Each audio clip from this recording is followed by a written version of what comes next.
Hello students, आज के इस लेक्चर में हम इलस्ट्रेशन नंबर 13 सॉल्व करने वाले हैं। Company forfeited 1000 share of ₹10 each.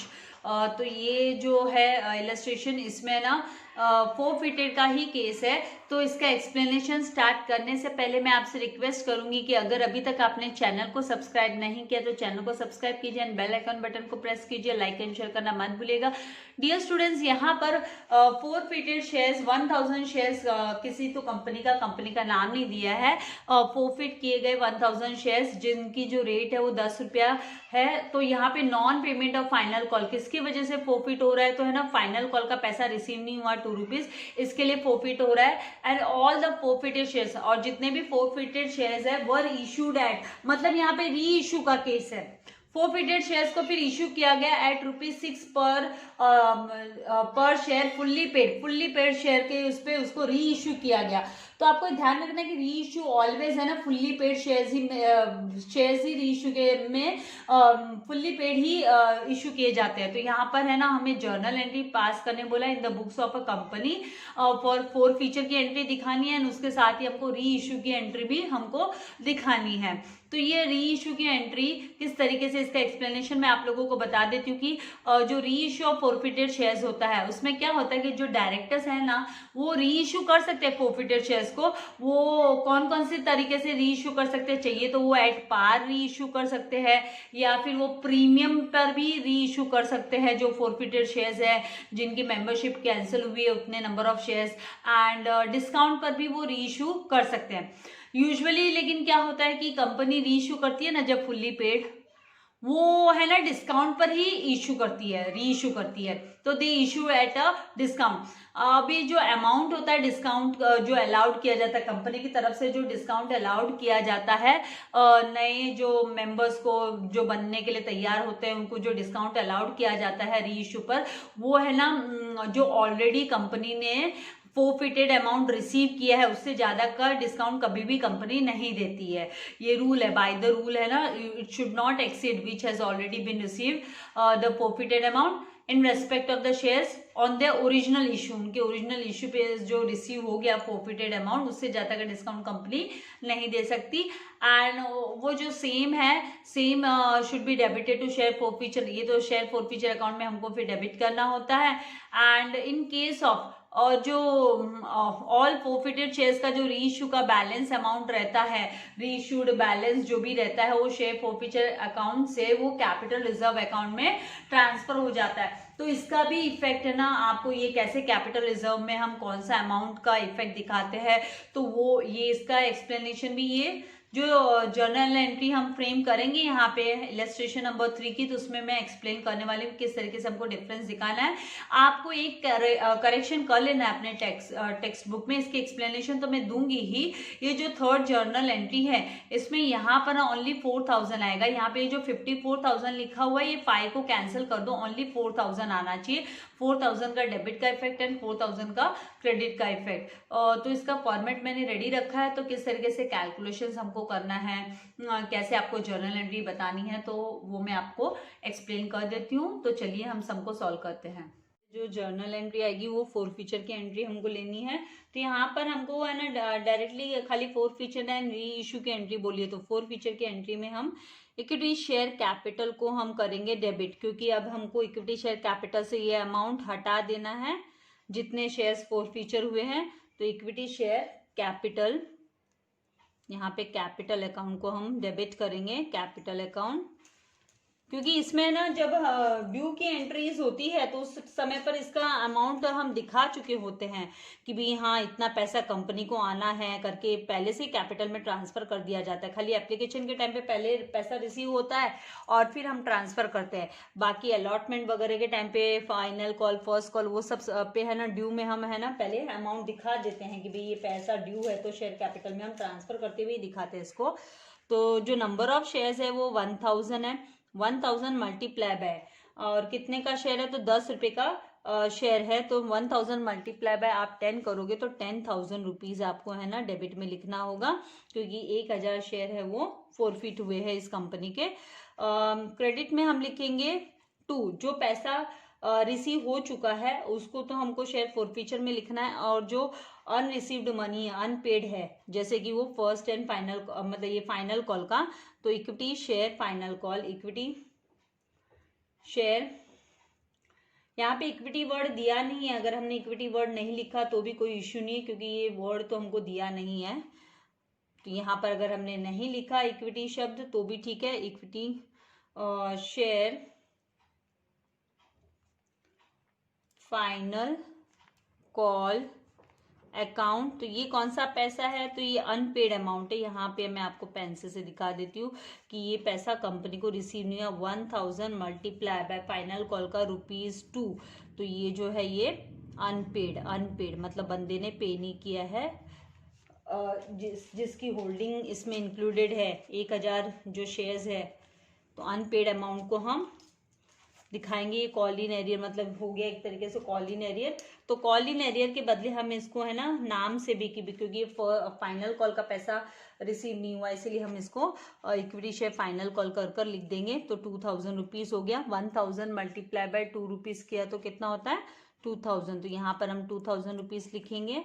And जो कंपनी रिसीव कर चुकी है उसे शेयर फॉरफीचर अकाउंट में ट्रांसफर किया जाएगा। तो यहाँ पर to share forfeiture account.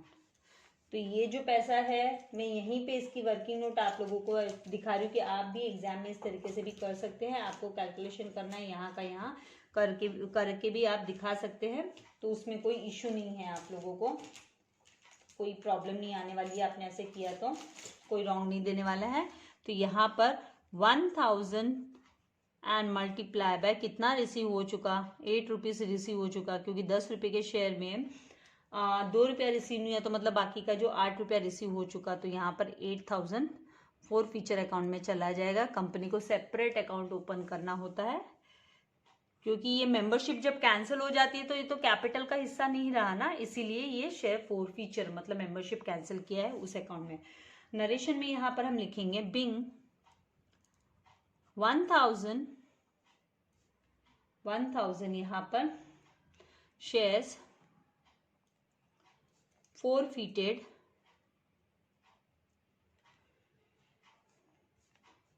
for non-payment of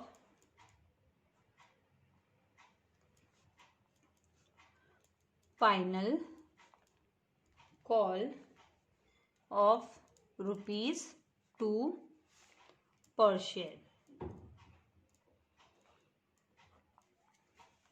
next जो सेकेंड एंट्री आएगी वो इसको री इशू को लेकर है कि भाई कंपनी ने री इशू कर दिया सारे के सारे शेयर्स, और कितने में री इशू किए, तो ₹6 में री इशू किए। तो bank account debit, bank balance increase हुआ, इसके लिए बैंक अकाउंट को डेबिट करना है 1000 शेयर्स, और कितने में री इशू हो रहे हैं ₹6 में, ₹6 में री इशू हो रहे। तो यहाँ पर हम डेबिट लिखेंगे। कितना अमाउंट हुआ, तो यहाँ पर 6000 हो गया, 6000 बैंक में बैलेंस आ गया।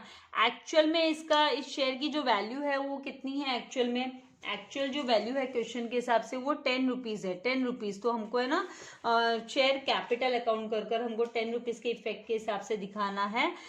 तो यहाँ पर जो डिफरेंस आएगा, मैं एक लाइन लीव करती हूँ। टू शेयर, इसकी जो एंट्री इसी तरीके से बनती है, टू शेयर कैपिटल, तो इसमें ये ओरिजिनल इसकी एक्चुअल वैल्यू मतलब है ना ₹10 वाला शेयर है ना कंपनी ₹6 में ही दे रही है, ₹10 वाला शेयर कंपनी ₹6 में ही दे रही है। तो 1000 मल्टीप्लाई बाय ₹10 के हिसाब से, तो यहाँ पर ₹10,000। 10,000 के शेयर कंपनी 6,000 में दे रही है, री इशू करिए। तो यहाँ पर है ना शेयर फॉरफीचर अकाउंट कर हम है ना डेबिट में लिखेंगे शेयर फॉरफीचर, क्योंकि देखो फॉरफीचर मतलब एक तरीके से कंपनी का एक तरीके से बेनिफिट हो गया। कंपनी ने रिफंड नहीं किया, जिसकी मेंबरशिप कैंसिल की उनको रिफंड नहीं किया, सेपरेट अकाउंट खोला। अब कंपनी है ना लॉस मतलब डिस्काउंट में कंपनी जब दे रही है 10,000 के शेयर 6,000 में दे रही है, तो वो है ना कंपनी एडजस्ट करेगी, शेयर फॉरफीचर के अगेंस्ट ही एडजस्ट होगा वो। तो यहाँ पर जब है ना बेनिफिट हो रहा है तो हमने क्रेडिट में लिखा शेयर फॉरफीचर को, अब है ना इसी में से ये डिडक्ट होना है, इसीलिए शेयर फॉरफीचर अकाउंट को हम डेबिट में लिखेंगे, क्योंकि इसको हम डिस्काउंट कर नहीं बोलेंगे, इसको शेयर फॉरफीचर के साथ ही एडजस्ट किया जाएगा। तो 1000 मल्टीप्लाई बाय ₹4, आप डिफरेंस निकालोगे तो ये 4000 आता है ना, तो एक तरीके से ₹4 कम में है ना कंपनी ने री इशू किए। तो यहाँ पर हम लिखेंगे नरेशन में। काफी सिंपल सा है, डिफिकल्ट नहीं है, कॉन्सेप्ट्स को समझते हुए आप लोगों को करना है। डिफिकल्ट कुछ नहीं होता है, प्रैक्टिस मेक्स मैन परफेक्ट वाली बात है। री इशू, बिंग री इशू ऑफ 1000 forfeited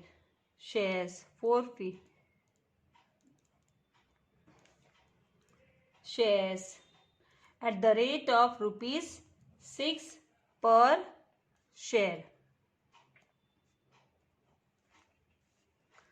तो इस तरीके से एंड किया गया। अब है ना आपको क्या करना है, अब आपको कंपनी री इशू करती है, तब देखो यहाँ पर जो शेयर फोर फीचर का री इशू करने के बाद में है ना, ये जो शेयर फोर फीचर में अगर कोई बैलेंस अमाउंट बच जाता है, बैलेंस जो अमाउंट बच जाता है, तो उसको है ना आपको कैपिटल रिजर्व में ट्रांसफर करना होता है, उसको कैपिटल रिजर्व में ट्रांसफर करना होता है। तो यहाँ पे देखिए आपका शेयर फोर फीचर कितना है, 8000 है, और यहाँ पर आपका शेयर फोर फीचर कितना है, 4000 है। तो अब जब ट्रांसफर किया जाएगा इसको कैपिटल में, जब इसको कैपिटल अकाउंट में कैपिटल रिजर्व में ट्रांसफर किया जाएगा, तो हमको क्या करना होगा, शेयर फोर फीचर को डेबिट करना होगा। तो यहाँ पर शेयर फोर फीचर अकाउंट 4000 रुपया बैलेंस बचता है, उसको हम शेयर फोर फीचर अकाउंट से डिडक्ट मार रहे हैं, share forfeiture account debit. अभी मैं आपको है ना इसका जरा सा लेजर करके भी दिखा देती हूँ, एक जस्ट है ना आपको अंडरस्टैंडिंग के लिए, नहीं तो आपको ये कॉन्सेप्ट ऐसे लगेगा मिस ऐसे क्यों बता रहे हैं आप।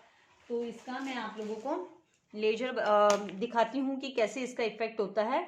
मान लीजिए ये आपका है ना शेयर फोर फीचर का लेजर अकाउंट है, जस्ट क्विकली मैं आप लोगों को बता देती हूँ ताकि आपको कंफ्यूजन नहीं हो कैसे जर्नल एंट्री इसकी तैयार होती है। आप लोगों को प्रैक्टिस करते करते तो ध्यान में रह ही जाने वाली है। ये हुआ आपका शेयर फोर फीचर अकाउंट, ठीक है। तो share forfeiture account, four feature account का ये लेजर है, ये डेबिट साइड है, ये क्रेडिट साइड है। यहाँ पर पर्टिकुलर्स है, पर्टिकुलर्स क्योंकि री इशू करने पर है ना इसको शेयर फोर फीचर में नहीं रखते हैं, इसके बैलेंस अमाउंट को, जो भी बचा हुआ अमाउंट होता है ना मेंबरशिप कैंसिल किए हुए को ही हम है ना री इशू कर रहे हैं ना, उस पर पहले हमने एक तरीके से क्या मुनाफा है वो कैपिटल रिजर्व में चला जाना चाहिए। तो यहाँ पर सबसे पहले तो हम यहाँ पर देखिए, यहाँ पर शेयर फोर फीचर क्रेडिट में दिया हुआ है 8000 जो हमको दिया हुआ है क्रेडिट में। तो ये जो है फोर फीचर अकाउंट में तो 8000 नहीं लिखेंगे, हम क्या लिखेंगे, by equity share capital, by equity share capital. तो यहाँ पर हम लिखेंगे by equity share capital account. तो यहाँ पर 8000 आएगा। उसके बाद में देखिए यहाँ पर जो अमाउंट है वो 4000 यहाँ पर डेबिट में, तो 2 शेयर कैपिटल करके 4000, क्योंकि यहाँ पर 4000 हम बाय शेयर फोर फीचर नहीं लिख सकते ना, शेयर फोर फीचर अकाउंट में हमको है ना 2 शेयर कैपिटल कर 4000 दिखाना है। तो यहाँ हम लिखेंगे 2 शेयर, इक्विटी शेयर भी आप यहाँ पे इक्विटी वर्ड यूज नहीं किया है, आपने यूज कर लिया तो भी कोई प्रॉब्लम नहीं है। 2 शेयर कैपिटल अकाउंट कर हम लिखेंगे 2 शेयर कैपिटल अकाउंट 4000 आएगा। अब देखिए ये जो डिफरेंस है आप देखिए ना, इसको क्लोज करेंगे, जब आप लेजर अकाउंट को क्लोज करेंगे तो आपको क्रेडिट साइड में 8000 दिखाई दे रहा है, क्रेडिट बैलेंस है मतलब, एंड डेबिट में 4000। तो 8000 एंड यहाँ पर आपका 4000 है, तो यहाँ पर भी हम 8000 लिखेंगे। और ये जो डिफरेंस है, ये जो डिफरेंस है 4000 का, 8000 माइनस 4000, 8000 माइनस 4000 आप करोगे, ये जो डिफरेंस है ये आपका share capital account capital reserve में चला जाएगा। इसको हमको कैपिटल रिजर्व में डालना है, क्योंकि ये जो पैसा है वो शेयर कैपिटल का पैसा नहीं है, ये है ना कैपिटल के समय पर रिसीव हुआ, लेकिन वो रिजर्व्स कर हमको लिखना है, तो कैपिटल रिजर्व में जाएगा, रिजर्व कैपिटल रिजर्व अकाउंट। तो ये जो जर्नल एंट्री बनेगी वो share forfeiture account debit to capital reserve account कर हमको 4000 की एंट्री लिखनी होगी। तो इस तरीके से ये अमाउंट होता है। और जैसे मैं आप लोगों को ऑलरेडी बोल चुकी कि आपको टेक्स्ट बुक में 54,000 दिखाई दे रहा है share forfeiture account debit, वो उसको आपको 4000 करना है। तो यहाँ पर 4000 share forfeiture to capital reserve account, to capital reserve account 4,000, क्योंकि ये एक्चुअल में कैपिटल नहीं है ना, और ना ही ये अभी जब री इशू हो गए तो हमको इसको कैपिटल रिजर्व में ही ट्रांसफर करना है। तो यहाँ पे हम नरेशन में लिखेंगे बिंग बैलेंस ऑफ, तो मैंने इसलिए आपको ये लेजर बना के दिखाया कि किस तरीके से ये जर्नल एंट्री फिर बनती है। तो बिंग बैलेंस ऑफ